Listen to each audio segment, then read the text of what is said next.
Hi everyone, welcome back. So today I want to talk about something that has come up a couple of times in the Firebear Arts community, and it's a little spicy: copyright.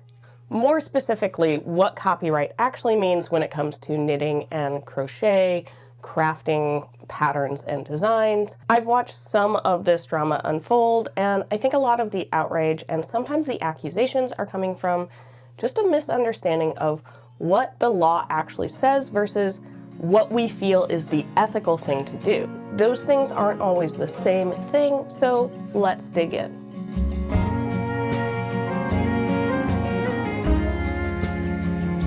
Before I get started, hi, if you're new here, I'm Dawn. This is Tangled Together, where I talk about my knitting hobby and the other things in life that get tangled up in it. In the background, it was way too hot to be wearing anything knit today. We're in like the middle of a heat wave. But I do have a project that I finished earlier this year, the book club cardigan, which is a pattern by Sari Nordlund, hanging up in the back.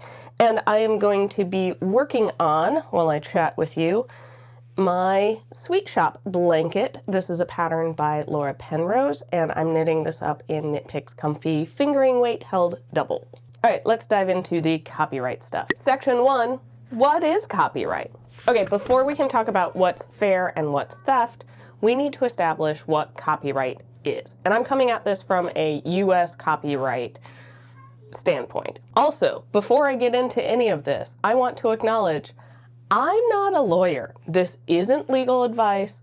However, I have worked in creative fields that deal with copyright. I've filed copyright registrations for a company I worked for, and I dealt with licensing and claims when it came to copyrighted materials. So I've got some experience with this stuff. I'm not just coming at it completely with nothing. However, I'm not a lawyer. This isn't legal advice.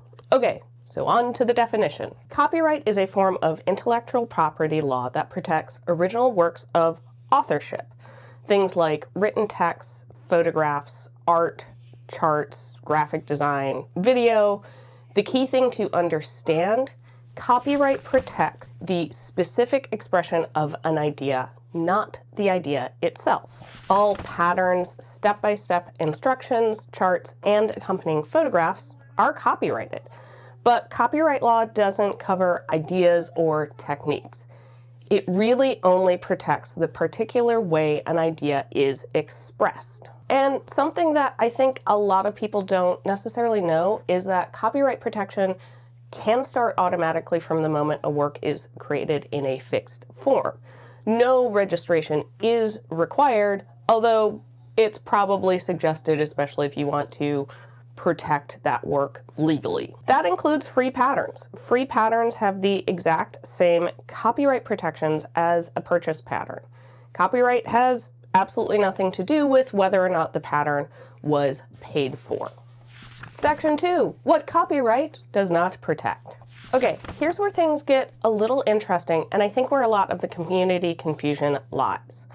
Copyright does not protect ideas, concepts, or techniques. Think about fashion as an analogy. There's a reason you can buy a dupe of a designer bag or piece of clothing. I oftentimes think back to that Devil Wears Prada moment where she's like, I see, you think this has nothing to do with you. And then explains to Andy how the color that she's wearing trickled all the way down from the runway, and this idea that the ideas travel. In this case, it was a specific color, but it could have been a design element, that those specific design elements are what you can't copy verbatim. You also see this a lot with recipes, especially online recipes. Look up a recipe for chocolate chips. You'll find thousands. A list of ingredients and basic cooking steps can't be copyrighted. It's only when the specific literary expression, how it's written, the story behind it, the photos, the creative framing becomes distinct, that's when the protection kicks in. And with knitting, you can't own or copyright the concept of a particular garment or project. You can't own or copyright stitch patterns in general unless you can clearly prove they are totally unique, have never been published before, and that you developed them. It's going to be pretty hard. What you can own is your own particular combination of those stitch patterns and how they are applied to a particular project in combination with yarn choice, instruction, photographs, and all of those things together. Also relevant, useful articles are exempt from copyright. Basically, all items of clothing and accessories are considered to be useful items. So the finished sweater sitting on your body has very limited protection. The written pattern that tells you how to make it, that's what's protected. Okay, in this next little bit, I'm going to reference some specific instances of people within the knitting and crochet crafting community having some drama with copyright. I'm bringing these up as specific examples to discuss and talk about. I am not bringing these up in any way to encourage anybody to go give any kind of hate to these creators. I think, all of these instances were misunderstandings. They all got worked out. Well, one of them wasn't a misunderstanding. We'll get into that. They all got worked out. People make mistakes and learn. It seems like all of these designers have learned from them. I'm bringing them up because I think having some concrete examples makes it a little bit easier to talk about some abstract concepts. And yes, so just that disclaimer. I don't want to send anybody hate. I'm not trying to add specifically to the drama. I'm using these as an example to discuss. So we can learn as a community and become better as a community, me included. Section 3, the sailor slipper situation. Okay, let's talk about a recent example, the sailor slippers. So at the end of 2025, the knitting designer Amy Sows released the sailor slipper pattern, which became an instant hit and sold hundreds of thousands of copies. A crochet designer made a crochet version of the sailor slipper pattern. The original sailor slipper pattern was a knit pattern, and her listing was then taken down after a copyright complaint filed by Amy Sows. Social media and just made everything a lot messier faster. And if you want to check out a deeper breakdown of this, I'll put a link to Aspen in the Moment's in-depth video about it. Now, here's where I want to pump the brakes and think about this more carefully. A knit slipper pattern and a crochet slipper pattern with similar aesthetics are, by definition, different documents, different construction methods, different stitches, different everything under the hood except for the basic concept. With this specific one, I keep coming back to this. What if these two designers had just talked to each other first? Maybe there was a version of this where they lifted each other up. Hey knitters, check out Annie's version. Hey crocheters, here's a version where you can make this. Instead, it became a public blow up. Which brings me to something I think we need to address as a community, the expectation of immediate response. We live in an era where we can fire off a DM or a story mention and sometimes expect someone to answer within the hour. Sometimes that happens. But realistically, people are in different time zones. They could be at their day job, they're on vacation, they're sick, they might just not be on their phones. Maybe they're knitting or crocheting or crafting. Going straight to public call out without giving someone a real chance to respond is something I think we should pause and think twice about. And I think that's really where the sailor slipper kind of blew up, because it went to public forums before the designers really seemed to actually talk to each other. Okay, section 4, the knitcroaddict Woolstock situation. Another great example, and this is also one that Aspen in the Movement covered, is the situation between blogger and pattern designer knitcroaddict and a small Danish yarn store called Woolstock. knitcroaddict called out Woolstock for what she believed was copying her basic sweater design. But this example is also a great entry point to talk about something that happens all the time in creative fields, which is similar ideas emerging at the same time.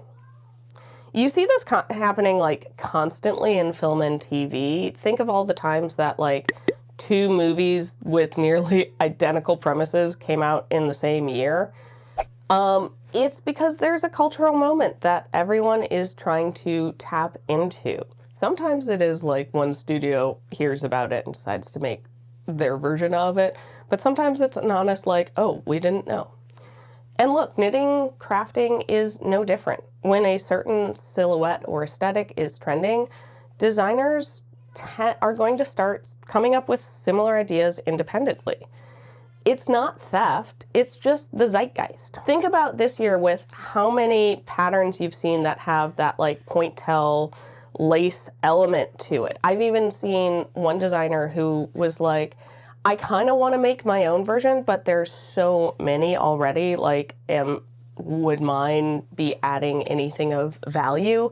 Just because so many people created designs that had these elements in it. It was just what's in at the moment. Section 5, the Callisto hat, actual theft. All right, now this is a case I think is genuinely clear-cut and really enraging.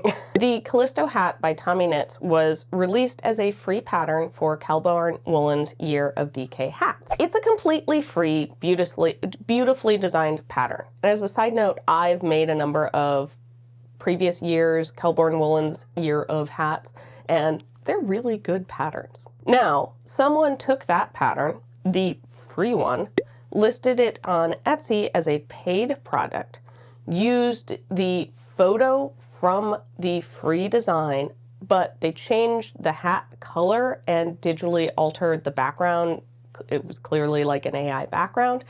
And then we're charging people for the pattern. You could go download that pattern for free. This is not a copyright gray area. This was theft, full stop. They took the written work, the photography, and tried to profit from it. Now, Tommy did post about this online, but first he checked the Etsy shop and saw that most, if not all, of the rest of the listings were also stolen. This shop really was a bad actor, and he tried to make it clear in his posting. He was also trying to alert other designers to check the shop for their work as well. He had already filed a copyright claim with Etsy, but, I think he could only file it for his copyright work designs, so other designers needed to go file their own takedown requests. And this is a case I think highlights something that I want to say clearly. AI is making this kind of scam much easier to pull off. Swapping out backgrounds, altering colors, making stolen content look just different enough to slide past a quick glance. Bad actors are using these tools to rip off designers at scale. And I think it's also feeding a kind of paranoia in the community that I understand, but that also sometimes leads to legitimate designers being accused unfairly. And I think that's some of the other two examples, like being fueled with, there are some legit theft happening. So it can be harder to tell what is theft and what is just similar ideas happening at the same time. And also there's real harm that's happening to especially newer crafters here. Someone buys what they think is a legit pattern and it turns out to be AI generated garbage full of errors. They're going to struggle. They might make a project and it's nothing like what it should look like. So they feel like, I messed this up. I feel like a failure, and possibly walk away from the craft entirely. Like, that's a real cost to our community. I do think AI and knitting, crafting in general, is perhaps a whole other topic as well. So if you'd like me to dig deeper into that, let me know and I can do so in another video. Section 6, punching up versus punching down. Something I kept thinking about quite a lot as I was working on this video is a concept in comedy of punching up versus punching down. So punching up means directing your criticism and jokes, especially like sarcasm, at those with more power, more privilege. And punching down means the opposite, making fun of people who have less power and less privilege. And I think this framework is actually useful to consider with design copyright conversations, specifically with small designers and like big brands. So when a knitter sees a sweater at a big brand box store or designer garment, and they decide, I'm going to reverse engineer it and create my own version, we often celebrate that. It's clever, it's resourceful, it's taking something and like slowing down the creation wheel. But when a large, especially fast fashion or mass market brand takes inspiration from an indie knitwear designer and makes like a $19 version of it at scale, the community is often outraged. And honestly, look, I get it. I also think that maybe some of this spills over into smaller designers feeling justified to go after quote unquote bigger designers, such as like the knitcroaddict and Woolstock Situation, where they felt like their work had been used for inspiration. But here's the uncomfortable kind of legal reality. You can copy the big boys and the big boys can copy you. Fashion design is not copyrighted, especially taking something as the inspiration. The finished garment as a useful article doesn't carry that protection. If you're taking the idea of this specific a cow sweater and creating your own, well, somebody else who's also made a cow sweater can't come after you unless you've completely copied like their photograph and written instructions. And legally, those big designers and, fashion brands don't have to pay. Ethically, I do think they absolutely should reach out, credit and compensate the indie designers whose concept they're scaling. But those are two different conversations, and I think we need to be able to hold both at once. It's complicated, guys. Section 7, the ethics piece. And look, ethics is not hard and fast, so it's a wibbly wobbly area. So where does that leave us? Copyright law draws a line in the sand, but ethics asks us to go further. Here's what my kind of approach to this ethical framework is. If you're genuinely inspired by a specific designer's work, acknowledge it.